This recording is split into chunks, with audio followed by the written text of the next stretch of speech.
Okay, we're going to make bubbles. The reason I want to make bubbles is because they are a great exercise in looking at light and seeing light and using it to create something three-dimensional from nothing, or to enhance light in something you already have. So here's a photograph of a bubble. Here is another depiction of a bubble. This is an illustration of a bubble. Here is a bubble again, an illustration of a bubble. So you can see bubbles vary hugely in how they look. Here's one last image of a bubble, picture of a bubble. But what you can see is there is an exterior line that defines the edge of the bubble. There's an interior glow generally. If I look in here, see that lovely interior glow? And there's a simplified bubble, and in the photograph of the bubble you have the top and the bottom very lit. You have some distortion of the image that's reflected in the bubble, and you have light around the edge. So you can take some of those components, you don't have to take all of them in every bubble, and create your own bubble. So here we are on a black background. One of the nice things about bubbles is they are circular. So marquee tool, come in here, hit the shift key with the M if you are in the rectangular marquee tool. Start from the middle and draw out a circle, and go to edit, stroke, and make a stroke on this. I'm going to put a fairly small stroke on this. It's going to depend on somewhat on your resolution, but I just want a small stroke on this, and I want it to be white. And it's just defining the edge of our bubble. Okay, that may be even a little bit too much, but let's just go with it for now. I'm going to copy this layer, which is just the stroke, the background. Black is a separate thing. I'm going to come in here to Filter, Blur, Gaussian Blur, and I'm going to put a little bit of a blur on it. Let's see if we can get it to blur. Click OK. You can see it's just got a little bit of a glow there. I'm going to copy that a couple times so we get a little bit more of a blur, of a nice blur on the outside. Now, because I don't want the bubble to be blurred on the outside, I want it just on the inside. I think I misspoke just a second ago. I'm going to come in here with the magic wand tool and just select the outside of this, and I can put all of these layers together and just get rid of the outside. So now I just have the bubble with a little bit of a lovely blur on the inside. Now all I have to do is come in and make shapes. So again, new layer. I'm going to make a rectangular shape. I'm going to make a rectangular shape this time and fill it with white. So I can't see the bottom of my tools panel here. Okay. And there we go, fill it with white. I can use the transform warp tool here and come in and reshape this so that it conforms to the shape of the bubble. Remember, those highlights that we saw were not necessarily very predictable. There was a whole lot of variations in how they represented, but I do want it to kind of follow the shape here to here, right? And I want it to be fairly close to the edge because that is kind of the way it works. Okay, up there. Now, if you look back at the bubble, because we want to kind of keep our reference point, we've got a gradation off here. It's going in shades of color, but I'm just going to come in here with the eraser tool. And remember, I'm on a separate layer from the outline, so I don't have to worry about erasing that. And just a little bit smaller, and come in and erase that edge.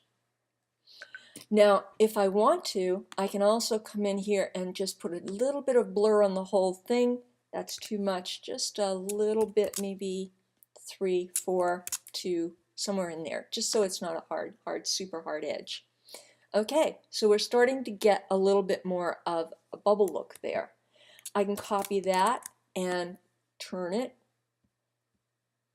and put it on the other side of the bubble. Maybe make it less than this, but still following the edge of that outline, echoing that. And again, I'm going to come in here with the eraser tool. It's a smaller edge, so I'm going to come in here and make that like that. And I can kind of arrange these or shape them any way I want with the eraser tool and make those kind of blend in. I'm actually going to make that one a bit bigger because it just wasn't quite following that outside line of the bubble well enough. Okay, and that looks to me a little bit better. Now, a lot of times you'll want this to be a hard edge. Like I said, so many different ways to kind of do this. But what I'm looking for is that fall off, that sense of space, that sense of there being something else. So let's take an image right here. I'm going to put that over top of my bubble just so I can see it. And I'm going to come in here to filter, distort, and spherize. And I want it to be at maximum sphere because I want it to really, really turn circular. I'm going to make it smaller so I can actually make it a little bit more spherized. Come in here again and spherize it. And then I'm going to put it behind the bubble, behind all of the bubble, and bring it in. I accidentally put the middle there. I want it to come into the middle of the bubble. There we go.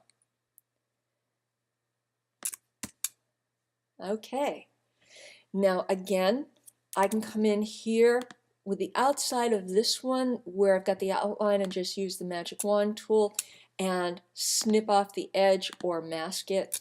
I'm just going to reverse that and drop the opacity of that down, but you start to see now it's beginning to look like a bubble. I can make a selection of that and still spherize it more if I want, and you can start to see, you know, you can really distort it a lot inside that bubble and give it a real big distortion there. You might want to come in here and brighten it up. So I'm going to use the dodge tool on one side and the other side in this case.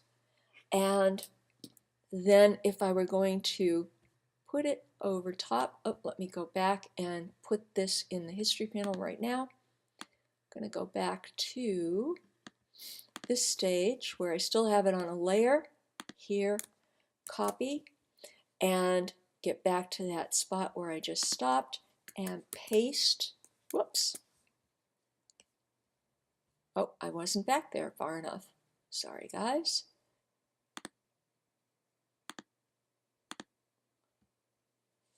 History. There we are. Select all, copy. Didn't quite get there. Okay, and now come in here and paste it. And now when you put it in front of something, you can see how it starts to really look like a bubble. Come in here and I can merge those together if I want and start to play with the different color blend modes and see if those will affect the way it looks. I'm going to merge all of those together, applying that.